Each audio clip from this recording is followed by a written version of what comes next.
महाराष्ट्र में शिंदे गुट ने इतनी लोकसभा सीटों पर ठोका दावा, कहा इसका मतलब ये। महाराष्ट्र में लोकसभा चुनाव 2024 को लेकर बीजेपी, एनसीपी और शिवसेना ने अपनी कमर कस ली है। महायुति गठबंधन में अभी तक सीटों का बंटवारा नहीं हुआ है।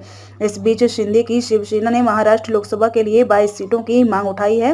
शिवसेना शिंदे गुट के नेता और मंत्री शंभूराज देसाई ने कहा कि शिवसेना 2019 में धनुष्य बाण चुनाव चिन्ह के साथ 22 सीटों पर चुनाव लड़ी थी। उतनी ही सीटें इस चुनाव में हमें मिले, ये हमारी मांग है। कौन कहां से और कितनी सीटों पर लड़ेगा, यह तय है कि आगामी लोकसभा चुनाव में महायुति यानी शिवसेना, बीजेपी और एनसीपी एक साथ मिलकर चुनाव लड़ेंगे। कौन सी पार्टी कितनी पार्टी पर चुनाव लड़ेगी और कौन सी सीटों पर चुनाव लड़ेगी, इसका फैसला जल्द ही हो जाएगा।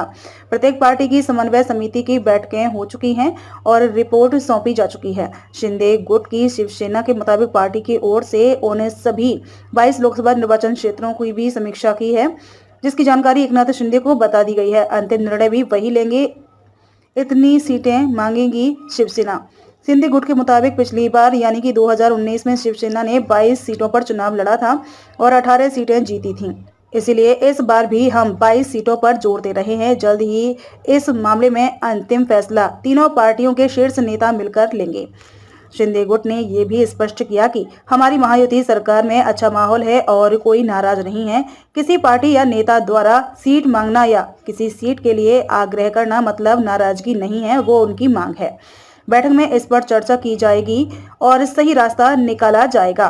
कोई भी नाराज नहीं होगा। फिलहाल महाराष्ट्र में लोकसभा सीटों के बंटवारे पर यह भी बात चर्चा में है कि बीजेपी अपने सहयोगी दलों को सीट तो दे सकती है, लेकिन शर्त ये रख सकती है कि वो उनके कमल के निशान पर चुनाव लड़ें।